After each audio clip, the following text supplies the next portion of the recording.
Assalamu alaikum rahmatullahi wa barakatuh. We're continuing the tragedy of Julius Caesar, Shakespeare.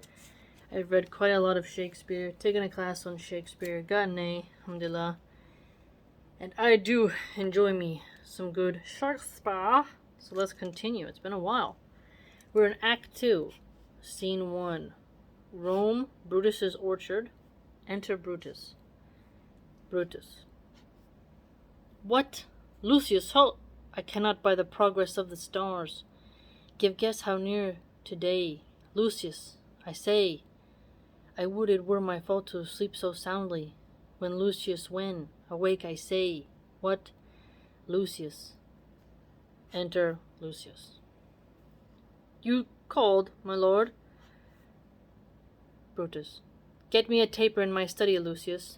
When it's lighted, come and call me here. I will, my lord. Exit. Brutus. It must be by his death, and for my part, no personal cause to spurn at him. But for the general, how would be crowned, how that might change his nature. There's the question. 'Tis the bright day that brings forth the adder, and the crave's weary walking.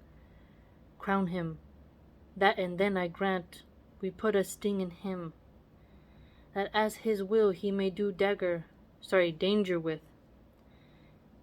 He abuses of greatness when is disjoins remorse from power, and to speak truth of Caesar, have not known when his affections swayed more than his reason, but 'tis a common proof that lowness is young ambition's ladder. Notice this. Lowness is young ambition's ladder. If you feel lowly and you want to have ambition, you gotta get up there. Whereto the climber upward turns his face. Exactly. But when he once attains the utmost round, he then unto the ladder turns his back, looks in the clouds, scorning the base degrees. Do you see what he's saying here? That even when you reach the pinnacle of the ladder, you're on the very top. Now, you're looking at the clouds wanting more. What does he mean by degrees? You know, the first step of the ladder, first degree. Second step, third. As you go up the steps, as you go up in degrees, the higher you get, the higher you want to go. And then you'll look down and resent how there's not ways to go higher. By which he did descend, so Caesar may, then less he may prevent, and since the quarrel will bear no color, for the thing he is, a fashion it thus, that what he is augmented, would run to these and these extremes, and therefore think him as a serpent's egg, which hatched, would as his kind grow mischievous, and kill him in the shell. Ooh! So there, did you catch that? A serpent's egg. So a snake is going to grow mischievous. So they're accusing Caesar of being a serpent's egg. It's going to hatch and become more mischievous, so it's better to crush the egg now than to let it continue its growth. Re-enter Lucius. Now this is a dialogue between Lucius and Brutus. The taper burneth in your closet, sir, searching the window for a flint. I found this paper thus sealed up, and I am sure it did not lie there when I went to bed. Gives him letter. Get you to bed again. It's not day, is not tomorrow, boy. The Ides of March. I know not, sir. Look in the calendar and bring me word. I will, sir. The exaltations whizzing in the air give so much light that I may read by them. Opens letter and read. Brutus, thou sleepest awake, and see thyself, shall Rome, etc. Speak, strike, redress. And now that was the letter. Brutus, thou sleepest awake. Such instigations have been oft dropped. Where I have took them up, shall Rome, etc. Thus must I piece it out? Shall Rome stand under one man's awe? Remember this, shall Rome stand under one man's awe? Remember the Republic. The senators were a huge thing. They were afraid Caesar would be dictator. So when he says Rome stand under one man's awe, so that all of Rome would look just to him, right? They were not too fond of a king or a dictator, but rather wanted the Republic. What, Rome? My ancestors did from the streets of Rome, the Tarquin drive, when he was called a king. Speak, strike, redress. Am I entreated to speak and strike? O Rome, I make thee promise. If the redress will follow, thou receivest thy full petition at the hand of Brutus. Re-enter Lucius. Lucius. Sir, march is wasted 14 days, knocking within. 'Tis good, go to the gate, somebody knocks. Cassius first did wed me against Caesar, have not slept. Between the acting of a dreadful thing and the first motion, all the interim is, make a phantasma, or a hideous dream. The genius and the moral instruments are then in control, and the state of man, like to a little kingdom, suffers then. He nature of an insurrection. Then, I see. Re-enter Lucius. Now we're going to go through a dialogue between Lucius and Brutus again. Lucius. Sir, 'tis your brother Cassius at the door, who doth desire to see you. Is he alone? No, sir, there are more with him. Do you know them? No, sir, their hats are plucked about their ears, and half their faces are buried in their cloaks. That by no means I may discover them any mark of favor. Let them enter. They are a faction, O conspiracy.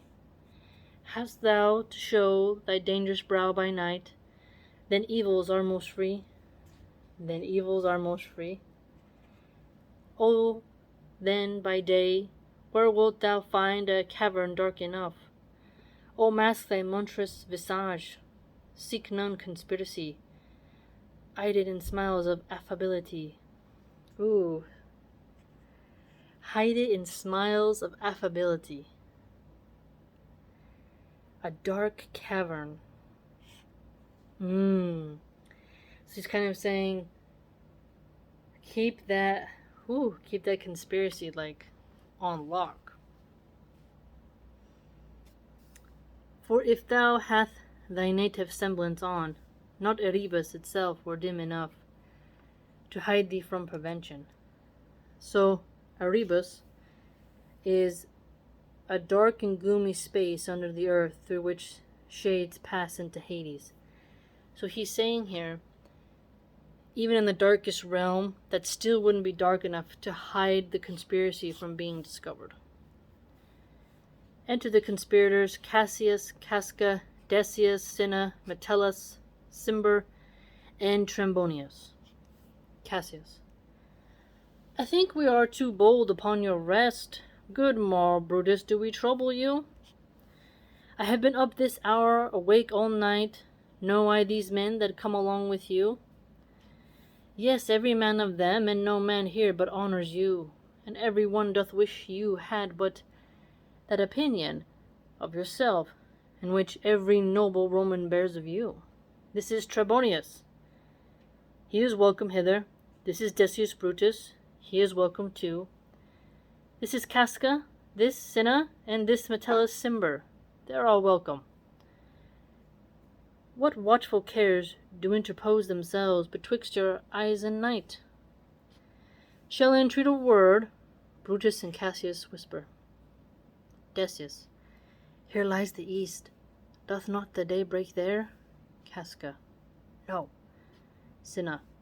Oh, pardon, sir, it doth.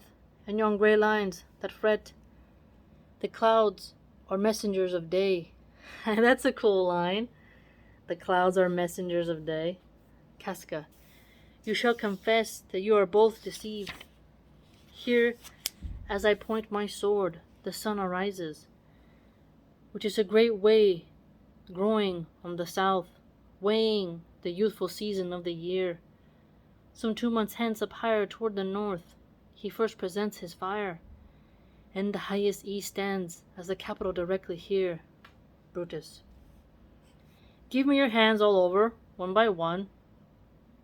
Cassius. And let us swear our resolution.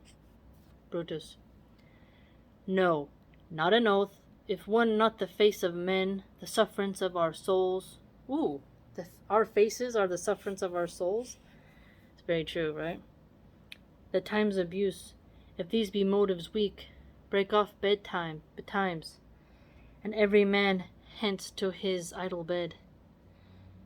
So high-sighted tyranny range on, till each man drop by lottery. But if these, as I am sure they do, bear fire enough to kindle cowards and still the valor, the melting spirits of women, then, countrymen, now did you catch that? If I am bear the fire enough to kindle cowards and to still the valor, the melting spirits of women, so heat internal rage so hot that it will make a coward feel more valorous to take on whatever it is their mission is, to melt the spirits of women, so to not be like, ooh, where the men can actually have some cojones to get the job done. Then, countrymen, what need we spur but our own cause? To prick us to redress, what other bond than secret Romans that have spoke the word, and will not palter? And what other oath than honesty to honesty engaged, that this shall be? Or will we fall for it? Swear priestesses and cowards and men cautelous, old feeble carrions and such suffering souls. Notice this, old feeble carrions. Carrions are like scavenger birds. So you can also be using old feeble carrions to describe these old politicians who have no real courage but are just money grubbers, picking at the bones of the empire. That welcome wrongs, unto bad causes swear, such creatures as men doubt, but do not stain the even virtue of our enterprise, northern insuppressive metal of our spirits. To think that or our cause or our performance did need an oath, when every drop of blood that every Roman bears, and nobly bears, is guilty of as severely bastardly, if he do break the smallest particle, any promise that hath passed from him. Cassius. But what of Cicero? Shall we sound him? I think he will stand very strong with us. Casca. Let us not leave him out. Cinna. No, by means no. Metellus. Oh, let us have him, for his silver hairs will purchase us a good opinion, and by men's voices to command our deeds.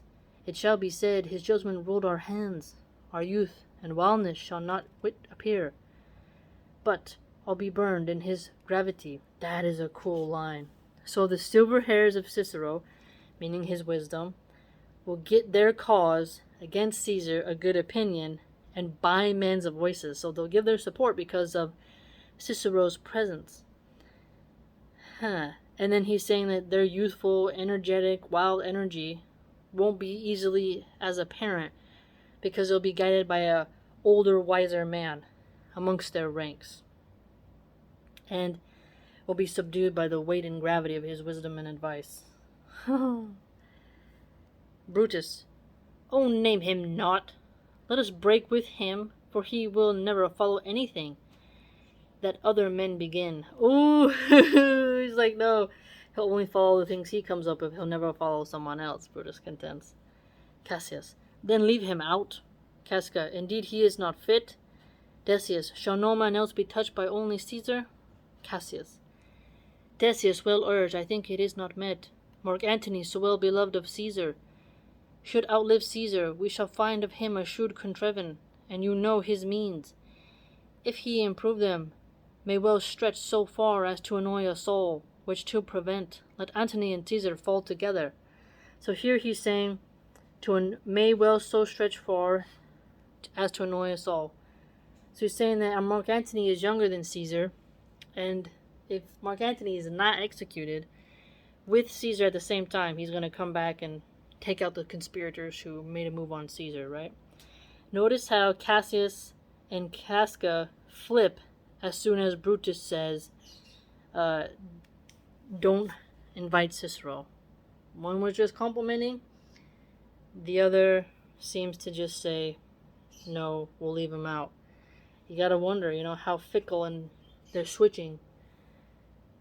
It's interesting how they say they don't need an oath to take on their conspiracy, but we'll see how it goes.